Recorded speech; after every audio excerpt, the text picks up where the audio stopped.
സ്കൂളിൽ പണ്ട് പഠിച്ചിരുന്ന കുട്ടികളുടെ ഒരു ഗെറ്റ് ടുഗദർ അതിൽ സമ്മേളിക്കുകയും അന്ന് ഉണ്ടായിരുന്ന ഒരു സഹപാഠിയുമായി കൂടുതൽ സമയം സംസാരിക്കുകയും നമ്പറുകൾ കൈമാറുകയും ചെയ്തു. അവർ പിന്നീട് വലിയ അടുപ്പമായി. ഇവർക്ക് ഒരു വലിയ ആൺകുട്ടിയുണ്ട്, 22 വയസ്സായ ഒരു ആൺകുട്ടിയുണ്ട്, താഴെ വേറെ കുട്ടിയുണ്ട്. കുടുംബമായി ജീവിക്കുന്ന ഭർത്താവുണ്ട്, നല്ല സ്നേഹനിധിയായ ഭർത്താവുണ്ട്, ഇദ്ദേഹത്തിനുമുണ്ട് നല്ല കുടുംബവും നല്ല സാമ്പത്തികമൊക്കെ ഉള്ള ആളുകളാണ്. പക്ഷേ അവർ തമ്മിലിങ്ങനെ സംസാരം കൊണ്ടും മറ്റുള്ള ചാറ്റിംഗ് കൊണ്ടൊക്കെ അടുത്തുപോയി. പക്ഷേ അവർ ഉള്ളിൽ എന്താണ് കുറ്റബോധമുണ്ട്, ഇതൊരു വലിയ തെറ്റാണ്, കാരണം കുടുംബം പ്രശ്നമാവും, എൻ്റെ കുടുംബം ഇല്ലാതാവും, പരലോകം നഷ്ടപ്പെടുന്നൊക്കെ. അങ്ങനെ അവരെന്ത് ചെയ്യും, അയാളെ ബ്ലോക്കാക്കും, ഒഴിവാകും. പക്ഷേ അങ്ങനെ ചെയ്യുമ്പോൾ അവർക്ക് വല്ലാതെ അസ്വസ്ഥത ഉണ്ടാകുന്നു, ഡിപ്രഷൻ ഉണ്ടാകുന്നു, ഭയങ്കര മാരകമായ എന്താ പറയുക വല്ലാത്തൊരു അവസ്ഥയിലേക്ക് അവർ മാറിപ്പോകുന്നു. ആരോടും പറയാൻ പറ്റില്ല, ഇതാണ് കാരണം. അങ്ങനെ പല ഡോക്ടർമാരെയും കണ്ടു. അവരൊക്കെ അങ്ങനെ പ്രശ്നം വെച്ചതിന് ഉറങ്ങാനേ പറ്റില്ല, ഉറക്കമില്ല. ഇനി ഉറങ്ങണോ, സമാധാനപരമായി ജീവിക്കണോ, ഇയാളൊരു കോളോ ഒരു മെസ്സേജോ വന്നാൽ മതി, അപ്പോൾ സമാധാനപരമായിട്ട് ഉറങ്ങും.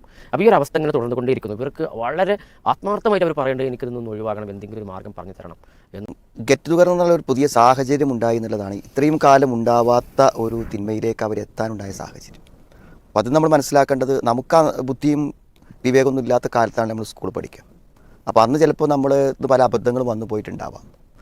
അതൊക്കെ നമ്മളെന്ത് ചെയ്യും, കാലം പിന്നിടുമ്പോൾ അങ്ങനെ മറന്നു പോകും. നമുക്ക് പക്വതയും പ്രായത്തും അതൊക്കെ നമ്മൾ വിസ്മരിച്ച് പോകും. അപ്പോൾ ആ പഴയ കാലങ്ങൾ വീണ്ടും ഓർമ്മയിലേക്ക് കൊണ്ടുവരികയും ആ ഫ്രണ്ട്ഷിപ്പുകൾ വീണ്ടും പുനഃസ്ഥാപിക്കുകയും ചെയ്യുക എന്നുള്ളത് എല്ലാവരും ഭയപ്പെടേണ്ട കാര്യമാണ്, ഇവർ മാത്രമല്ല. അങ്ങനത്തെ ഒരു വലിയ സന്ദേശം എന്നിട്ട് അങ്ങനെ ഒരു ഗെറ്റ് ടുഗദർ ഇല്ലായിരുന്നുവെങ്കിൽ ഈ ചോദ്യം അവർക്ക് ചോദിക്കേണ്ടി വരുമായിരുന്നില്ല. അപ്പോൾ അത്തരമൊരു സാഹചര്യങ്ങളിൽ ഇതൊക്കെ സംഭവിക്കുമെന്ന് വിചാരിച്ച് മാറി നിൽക്കാത്തതാണ്. യാതൊരു ഉപകാരവും ചെയ്യാത്തൊരു കാര്യമാണ് യഥാർത്ഥത്തിൽ ഇങ്ങനത്തെയുള്ള സംഗമങ്ങൾ എന്ന് പറഞ്ഞാൽ. വെറുതെ അങ്ങനെ എത്രയൊക്കെ സാഹചര്യം, നമുക്ക് എത്രയൊക്കെ ബന്ധങ്ങൾ ഉണ്ടായിട്ടുണ്ട്. നമ്മുടെ ജോലി സ്ഥലത്ത് നമുക്ക് സഹപ്രവർത്തകരുണ്ടാവാം, പഠിക്കുന്ന കാലത്ത് സഹപാഠികളുണ്ടാവാം, നമ്മൾ പല യാത്രകളും ചെയ്യുമ്പോൾ അതിൻ്റെ കൂടെ ആളുകളുണ്ടാവാം. ഇവരേറ്റൊക്കെയുള്ള അന്യരുമായുള്ള സ്നേഹബന്ധങ്ങൾ നിലനിർത്തിക്കൊണ്ട് പോകുന്നതിൽ എന്ത് പുണ്യമാണുള്ളത്? കുടുംബം തകർക്കുന്ന, അവിഹിതങ്ങൾ സൃഷ്ടിക്കുന്ന ഇത്തരം ബന്ധങ്ങളിൽ നിന്നും ഗ്രൂപ്പുകളിൽ നിന്നും നമ്മൾ ഈ ശബ്ദം കേൾക്കുന്നവരൊക്കെ എക്സിറ്റ് ആവണമെന്നാണ് നമുക്ക് ആദ്യം പറയാനുള്ളൊരു കാര്യം. രണ്ടാമത്തൊരു കാര്യം എന്ന് പറഞ്ഞാൽ, നമ്മളെപ്പോഴും ചിന്തിക്കുന്ന ഒരു കാര്യമാണ്, ഈ ഭർത്താവ് ഉള്ള ഒരാൾക്ക് അല്ലെങ്കിൽ ഭാര്യ ഉള്ള ഒരാൾക്ക് അവർക്ക് ഒരു ആണിൽ നിന്ന് കിട്ടേണ്ട, പെണ്ണിൽ നിന്ന് കിട്ടേണ്ടതൊക്കെ അവരിൽ നിന്ന് കിട്ടുമല്ലോ. പിന്നെ എന്തിനാണ് ഇത്തരത്തിലുള്ള ബന്ധങ്ങൾ ഉണ്ടാകുന്നതെന്നാണ് അവിടുത്തെ ഒരു പ്രധാനപ്പെട്ട കാര്യം ഞാൻ കാണുന്നത്.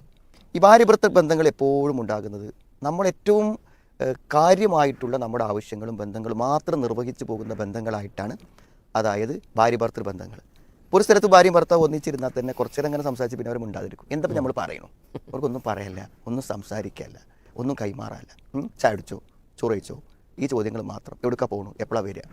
ഇങ്ങനെയുള്ള അടിസ്ഥാനപരമായി നമ്മുടെ ഒരു ജോലിക്കാരനോടോ അല്ലെങ്കിൽ നമ്മുടെ കൂടെ വർക്ക് ചെയ്യുന്ന ഒരാളോടോ ചോദിക്കുന്ന മിനിമം കാര്യങ്ങളെ ഇവിടെ നടക്കുന്നുള്ളൂ. സത്യത്തിൽ ഇതൊക്കെ എന്ന് പറഞ്ഞാൽ ഒരാൾക്ക് എവിടെ വെച്ച് നടക്കാം. ഞാൻ വിവാഹം കഴിക്കാത്ത ഒരാളാണെങ്കിലും അതൊക്കെ നടക്കാം.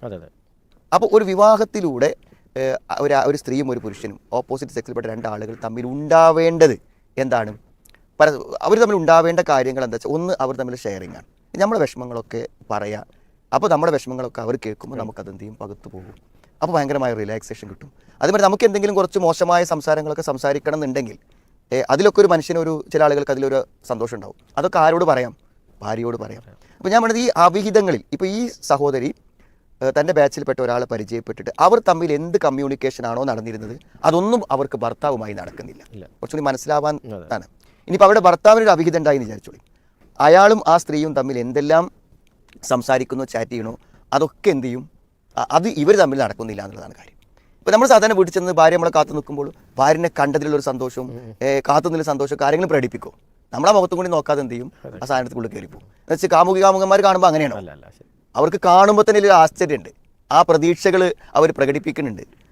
അവരവരുടെ ഡ്രസ്സിനെ കുറിച്ച് പറയുന്നുണ്ട്, സൗന്ദര്യത്തെക്കുറിച്ച് പറയുന്നുണ്ട്, കാണാൻ കഴിയാത്തതിലുള്ള വിരഹ ദുഃഖത്തെക്കുറിച്ച് പറയുന്നുണ്ട്, അല്ലേ? ഇങ്ങനെയൊക്കെ എന്തൊക്കെ ഉണ്ട്. ഇതൊന്നും യഥാർത്ഥത്തിൽ എവിടെ നടക്കണില്ല, ഒരു സീരിയസ് ആയിട്ടില്ല. അതുകൊണ്ട് എന്താ വെച്ചാൽ എല്ലാവർക്കും എന്താണ്, ഇത് വേണമെങ്കിൽ ഒരു ഫ്രണ്ട്ഷിപ്പ് വേറെ വേണം. അപ്പോൾ ഈ സഹോദരിക്ക് ഇപ്പോൾ എന്താ ഡിപ്രഷൻ വരാൻ കാരണം? ഇവർക്ക് ഇപ്പോൾ കിട്ടുന്ന റിലാക്സേഷനും സന്തോഷങ്ങളും ഒക്കെ എന്താ വെച്ചാൽ ഈ കക്ഷിയുമായിട്ടുള്ള ഈ ചാറ്റിങ്ങിലാണ്. അത് കൂടെ കിടക്കുന്ന ഒരു ഭർത്താവുമായിട്ട് എന്ത് ചെയ്യുന്നില്ല, ഉണ്ടാവുന്നില്ല. അതുകൊണ്ട് അത് ഇവിടുന്ന് കിട്ടുന്നുണ്ടെങ്കിൽ വേറൊരുത്തും ആഗ്രഹിക്കില്ലല്ലോ. അപ്പോൾ സത്യത്തിൽ എന്ത് ചെയ്യണം, നമ്മളെല്ലാവരും എന്ത് ചെയ്യണം, ഭാര്യ ഭർത്താക്കന്മാർ തമ്മിൽ എന്ത് വേണം, ഇത്തരത്തിലുള്ള റൊമാൻറ്റിക് ആയിട്ടുള്ള ഒരു ബന്ധം ഉണ്ടായി വരണം. ഇതുണ്ടായിട്ടില്ലെങ്കിൽ എല്ലാ സ്ത്രീകളും എന്താ പറയാ അറിയോ, എനിക്ക് വേണ്ടതൊക്കെ അയാൾ തരും, എന്നെ നല്ലോണം നോക്കും, പക്ഷേ അയാൾക്ക് സ്നേഹിക്കാൻ അറിയില്ല. ധാരാളം സഹോദരിമാർ പറഞ്ഞൊരു കാര്യമാണിത്. അതേമാതിരി തന്നെ പുരുഷന്മാർക്ക് വല്ലാതെ അത് അനുഭവപ്പെടില്ല. കാരണം അവരെ സംബന്ധിച്ചിടത്തോളം എന്താണ്, അവരുടെ ലൈഫ് അല്ലെങ്കിൽ അവരുടെ സെക്സ് എന്നൊന്നും പറഞ്ഞാൽ ഇതിലൊന്നും അവർക്ക് വലിയൊരു കാര്യമില്ല.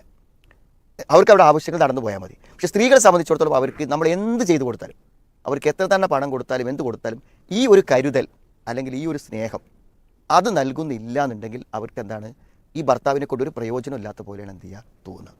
അപ്പോൾ ആ ഒരു ബന്ധങ്ങൾ ഉണ്ടാക്കാൻ എന്ത് ചെയ്യണം, പരസ്പരം ശ്രമിക്കണം. അപ്പോൾ ഈ സഹോദരി എന്ത് ചെയ്യുക, ഇയാളുമായി എന്തൊക്കെയാണോ ചെയ്തിരുന്നത് ഇതൊക്കെ ഭർത്താവിനോട് ചെയ്യാൻ ശ്രമിക്കുക.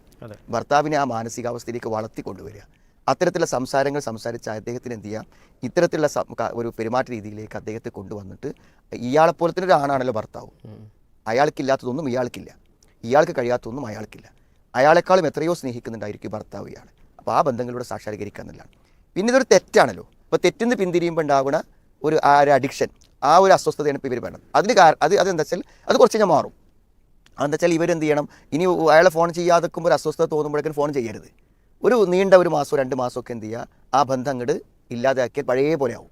പിന്നെ അവർക്ക് ആ ടെൻഡൻസി ഉണ്ടാവില്ല, അത് പറ്റ വിട്ടുപോകും. അപ്പോൾ ഒന്നും ചെയ്യുക, ഒരു ദീർഘകാലം അയാളെ ബ്ലോക്ക് ആക്കി. അവർ പറഞ്ഞതാണ് കുറേ അവരങ്ങനെ ആ ഒരു ശ്രമം കുറേ നടത്തിയിട്ടുണ്ട്. ഇങ്ങനെ മാസങ്ങളോളം, ഒരുപാട് 2 മാസങ്ങളോളം വിട്ടിട്ടും പിന്നീട് വീണ്ടും അതിലേക്ക് അടുക്കുന്ന ഒരു അതേ പറഞ്ഞാൽ ആദ്യം ഭർത്താവിനായിട്ടുള്ള കണക്ഷൻ ശരിയാക്കാതെ നമ്മൾ ആദ്യം പറയാൻ കാരണം ഈ കിട്ടേണ്ടത് യഥാർത്ഥ സോഴ്സ് എന്ത് ചെയ്യണം, കിട്ടണം.